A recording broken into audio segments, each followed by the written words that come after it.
কাউকে সম্মান এবং ভালোবাসা দিলে কখনো না কখনো সেই সমপরিমাণ সম্মান আর ভালোবাসা ঠিক ফেরত পাওয়া যায়। বন্ধুরা, এই অসাধারণ প্রসঙ্গটাকে কেন্দ্র করে আজকে আমি আপনাদের আবারও এক শাশুড়ি এবং বৌমার অটুট মেলবন্ধনের সুন্দর একটি গল্প শোনাবো। চ্যানেলে নতুন হলে সাবস্ক্রাইব করতে ভুলবেন না এবং অবশ্যই গল্পটি ভালো লাগলে একটা লাইক আশা করব। সানন্দা দেবী এক বছর 50-এর গৃহকর্ত্রী, সরকারি অবসরপ্রাপ্ত কর্মকর্তার স্বামী এবং এক ছেলে সায়ককে নিয়ে সুখের সংসার ওনার। মানুষ হিসেবে কিন্তু সানন্দা দেবী বড় সাদা সিধে মনের মানুষ এবং সকলের সাথে খুব মিলেমিশে ভাব ভালোবাসায় মেতে থাকতে তিনি পছন্দ করতেন। ছোট থেকে ছেলেকে বড্ড আদর যত্নে মানুষ করেছিলেন সানন্দা দেবী এবং ওনার স্বামী। পড়াশোনা করে একটা ভালো কোম্পানিতে চাকরিও পেয়েছিল সায়ক। বেজায় খুশি হয়েছিলেন সানন্দা দেবী এবং ওনার স্বামী। এইভাবেই বেশ ভালোভাবে ওনাদের দিন কেটে যেতে লাগলো। বেশ কয়েক বছর এইভাবে কাটার পর তিনি ঠিক করলেন এবারে ছেলের বিয়ের বয়স হয়েছে, ফলে বিয়েটা তাড়াতাড়ি দিয়ে ফেলাটাই ভালো। ফলে তিনি এবং ওনার স্বামী মিলে খোঁজ খবর করতে লাগলেন তাদের ছেলের যোগ্য একটি লক্ষ্মীমন্ত মেয়ের জন্য। ওনাদের মন মতো একটি মেয়ের খোঁজও পেলেন ওনারা। মেয়েটির নাম ছিল পরমা। মেয়ের বাড়িতে গিয়ে কথাবার্তা বলে একটি শুভ দিনক্ষণ ঠিক করে ফেললেন ওনারা বিয়ের জন্য। এই প্রসঙ্গে বলে রাখা ভালো, পরমা মেয়েটি পড়াশোনায় খুব ভালো ছিল, বয়সটাও কম ছিল। এছাড়াও তার ভীষণ শখ ছিল বিয়ের পরেও সে নিজের পড়াশোনাটা পুরো কমপ্লিট করবে। ফলে শ্বশুরবাড়ির লোকেদের কাছে এই কথার বহিঃপ্রকাশ করতেই সানন্দা দেবী এক পায়ে রাজি হয়ে যান ওনার হবু বৌমার ইচ্ছে পূরণের জন্য। এরপর যথাসময়ে বেশ ধুমধাম করে সায়ক আর পরমার বিয়েটাও সম্পন্ন হয়ে গেল সকল গুরুজনদের উপস্থিতিতে। বিয়ের পরের দিন, যেদিন পরমা সানন্দা দেবীর বাড়িতে প্রথম পদার্পণ করল, ঘটল এক ঘটনা। বাঙালি মতে যখন বেশ কিছু নিয়মকানুন মানা হচ্ছিল, তখন নতুন বউয়ের গৃহপ্রবেশের নিয়মানুসারে আলতায় পা ডুবিয়ে তারপর সেই আলতা ভর্তি পা নিয়ে নতুন বউ ঘরে প্রবেশ করার সময় সানন্দা দেবীর পাশের বাড়ির এক প্রতিবেশী উচ্চস্বরে বলে উঠলেন, আরে আরে কি করছো? তুমি তো দেখছি ডান পা আগে নিয়ে দিব্যি ঢুকে যাচ্ছ ঘরে। কেন, আগে তো বাঁ পা দিতে হয়, এটাও জানো না? নতুন বউ পরমা তখন বলে উঠল, ক্ষমা করবেন, আসলে বুঝতে পারিনি। সেই প্রতিবেশী তখন ব্যঙ্গাত্মক সুরে সানন্দা দেবীকে কথা ছুড়ে বললেন, সত্যি সানন্দা, খুঁজে খুঁজে একটা বউ এনেছো বটে, ভুল করছে তো করেই চলেছে। মানছি শিক্ষিত মেয়ে, তাই বলে বিয়ের নিয়মকানুন কিছুই জানবে না? বাড়ি থেকে কি কিছুই শেখায়নি? কথাটা কিছুটা আড়ালেই বললেন তিনি সানন্দা দেবীকে। সানন্দা দেবীও তখন মুচকি হেসে সেই প্রতিবেশীকে উত্তর দিলেন, আরে না না, জানে সবই, আসলে বাচ্চা মেয়ে তো একটু ঘাবড়ে যাচ্ছে। সময়ের সাথে সাথে সব শিখিয়ে পড়িয়ে নেব, ওসব নিয়ে অত ভেবো না। প্রতিবেশী তখন মুখটা একটু বেঁকিয়ে বললেন, দেখো কতটা পারো, আজকালকার দিনের মেয়ে, আর দেখালো তো এই নমুনা, জানি না কতটা সংসারী হবে। এই পরিপ্রেক্ষিতে সেদিন আর কোনো পাল্টা উত্তর দিলেন না সানন্দা দেবী। উনি জানতেন ওনার একটি মাত্র ছেলে সায়ক। নিজের বৌমাকে নিজে পছন্দ করে এনেছেন তিনি। রূপে লক্ষ্মী, গুণে সরস্বতী হবে এমন বৌমার শখ তার কোনো কালেই ছিল না, বরং মা লক্ষ্মী, মা সরস্বতী এবং মা কালীর আশীর্বাদে একটা ভালো মনের মেয়ে চেয়েছিলেন তিনি।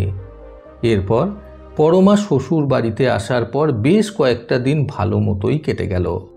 একদিন পরমা তার শাশুড়ির ঘরের সামনে এসে বলল, মা আসবো? সানন্দা দেবী পাল্টা উত্তরে বললেন, হ্যাঁ এসো। পরমাকে ঘরে ঢুকে চুপ করে দাঁড়িয়ে থাকতে দেখে সানন্দা দেবী তাকে জিজ্ঞাসা করে বললেন, কিছু বলবে বৌমা?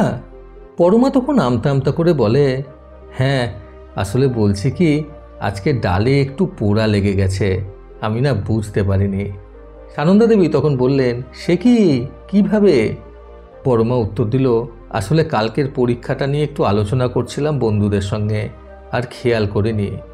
এই বলে পরমা নিজের কথা শেষ করতে না করতেই সানন্দা দেবী বলে বসলেন, কাল পরীক্ষা? পরমা উত্তর দিল, হ্যাঁ মা। সানন্দা দেবী তখন রাগান্বিত স্বরে বললেন, তাহলে মন দিয়ে না পড়ে রান্না বান্না নিয়ে পড়েছ কেন? ডাল আমি বসিয়ে দিচ্ছি, তুমি গিয়ে পড়তে বসো। পরমা অবাক হয়ে বলল, সত্যি যাব? সানন্দা দেবী বললেন, তা নয়তো কি, যাও। এই ছেলের বউকে পড়ানোর বিষয়টা নিয়েও কিন্তু সানন্দা দেবীকে লোকমুখে কম কথা শুনতে হয়নি। অনেকেই সানন্দা দেবীকে বলেছেন, বৌমাকে যে পড়াচ্ছ এত টাকা খরচা করে, সে কি তোমায় খাওয়াবে?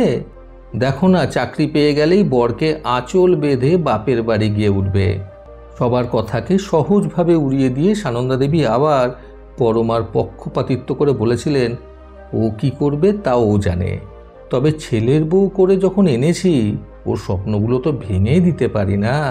অনেকে আবার সানন্দা দেবীর দিকে এক প্রকার চ্যালেঞ্জ ছুড়ে দিয়ে বলেছিলেন, তোমার এই অতিরিক্ত বউ সোহাগী একদিন তোমায় নিঃস্ব করে দেবে, এই আমি বলে রাখলাম। পাড়ার লোকের নানান কটু কথা শুনেও তার আঁচ কখনোই শাশুড়ি বৌমার সম্পর্কে লাগতে দেয়নি সানন্দা দেবী। বৌমা পরমার প্রতি ওনার ছিল অগাধ বিশ্বাস। তিনি জানতেন ওনার একমাত্র বৌমা ওনার স্নেহের মান ঠিক রাখবেই রাখবে। এরপর বছর ঘুরতেই চাকরি চলে গেল সায়কের। তারপর থেকে ওর বাবার পেনশনের টাকাতেই চলে সংসার। এর মধ্যে হন্যি হয়ে চাকরি খুঁজছে সায়ক। আস্তে আস্তে বাড়ল ঋণ, যা পরিশোধের জন্য বিক্রি করতে হলো তাদের বাড়িটাও। সানন্দা দেবী সুখের সংসারের চিত্রটা ক্রমশই পাল্টে গেল। এরই মধ্যে এত চিন্তায় চিন্তায় অসুস্থ হয়ে পড়েছেন সায়কের বাবা। কিন্তু এর মধ্যেই একটা খুশির খবর হলো, পরমা নতুন চাকরি পেয়েছে। চাকরিটা বেশ ভালো। একদিন সানন্দা দেবী বেশ আমতা আমতা করেই ওনার বৌমাকে বললেন, বৌমা বলছি কি, আজকে তো তোমার শ্বশুর মশাইকে নিয়ে হাসপাতালে যেতে হবে, রান্নাটা যদি তুমি একটু। শাশুড়ির কথা শেষ হতে না হতেই পরমা বলে উঠল, না মা, সম্ভব নয়। আপনি তো জানেন আজ অফিসে আমার প্রথম দিন, দেরি করতে পারবো না। আফটার অল ওই দিকটা আমাকে আগে দেখতে হবে। বৌমার মুখ থেকে এই কথা শোনার পর অগত্যা নিজেই কোনো মতে রেধে স্বামীকে নিয়ে হাসপাতালে গেলেন সানন্দা দেবী। কিন্তু না জানি কেন ওনার মনটা কিছুতেই মেনে নিতে পারছে না বৌমার বলা কথাগুলো। মানুষ চিনতে কি ওনার এতটা ভুল হলো? এমন বিপদের দিনেও ওনার বৌমা ওনার পাশে দাঁড়াবে না? দিন আরও এগোলো। দ্রুতই কিডনি ট্রান্সপ্লান্টের দরকার সায়কের বাবার, কিন্তু এত টাকা তারা পাবে কোথায়? সানন্দা দেবী ঠিক করলেন ওনাদের শেষ সম্বল ওনার গহনা বন্ধক রাখবেন। করলেনও তাই। এরপর টাকা নিয়ে সায়কের সঙ্গে ছুটে গেলেন হসপিটাল। কিন্তু হসপিটালে যাওয়ার পর টাকা পেমেন্ট করার সময় সেখানকার কর্মীরা বললেন, স্যার আপনাদের পেমেন্ট তো অলরেডি করা হয়ে গেছে। এই কথা শুনে সানন্দা দেবী সমেত ওনার ছেলেও চমকে গেল। সায়ক হকচকিয়ে জিজ্ঞাসা করল, কি, কে করলো? ওনাদের কৌতূহল মিটিয়ে সেখানকার কর্মী উত্তর দিল, মিসেস পরমা সেনগুপ্ত নামের একজন। আর ওনার অপারেশনের সব রেডি আছে, আমরা কালই ওটি করব। ভীষণ পরিমাণে চমকে গেল তারা। পুরো পেমেন্টটা তবে পরমা করেছে? বাড়ি ফিরে সোজা বৌমার সঙ্গে ফোনে যোগাযোগ করার চেষ্টা করলেন সানন্দা দেবী, তবে হলো না। অফিসে আছে বোধহয়। সেদিন ফিরতে অনেকটাই রাত হলো পরমার। সাথে করে হাতে একটা বাক্স নিয়ে ফিরল সে বাড়িতে। বাক্স দেখে আবারও অবাক হয়ে গিয়ে সানন্দা দেবী পরমাকে জিজ্ঞাসা করে বললেন, এটা কি বৌমা? পরমা বেশ হাসি হাসি মুখ নিয়ে সানন্দা দেবীকে বলল, খুলেই দেখুন না। বাক্সটা খোলা মাত্রই সানন্দা দেবীর চক্ষু চড়ক গাছ সমতুল্য হয়ে যায়। তিনি অবাক হয়ে গিয়ে বলেন, এ কি, এগুলো তো। পরমা তখন বলে, হ্যাঁ মা, এগুলো তো আপনার সেই সোনার গহনাগুলো যেগুলো আপনি বন্ধক রেখে এসেছিলেন, আমি ছাড়িয়ে আনলাম। তখন সানন্দা দেবী পরমার মুখের দিকে তাকিয়ে বললেন, কিন্তু এত টাকা? পরমা সানন্দা দেবীকে আশ্বস্ত করে বলল, আমার উপার্জনের মা, এত অভাব থাকা সত্ত্বেও কখনো আপনারা আমার থেকে মুখ ফুটে টাকা চাননি। বরাবর বলেছেন ভবিষ্যতের জন্য জমাতে।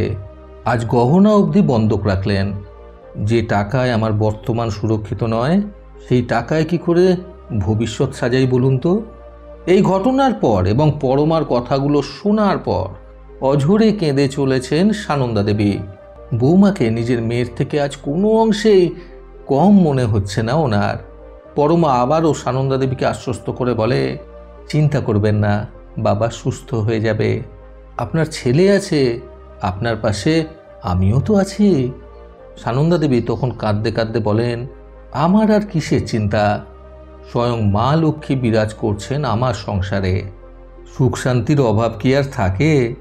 চোখে জল নিয়ে জড়িয়ে ধরলেন সানন্দা দেবী ওনার একমাত্র আদরের বৌমাকে। না, ওনার মানুষ চিনতে ভুল হয়নি। সেদিন ভুল করে সংসারের দিকে ডান পা বাড়িয়ে দেওয়া মেয়েটা আজীবনের জন্য সুখ সমৃদ্ধি নিয়েই এসেছে ওনার সংসারে। বন্ধুরা, অন্যের থেকে যথার্থ সম্মান পেতে আজকের গল্প থেকে শিক্ষণীয় 3টি কথা সর্বদা মনে রাখুন।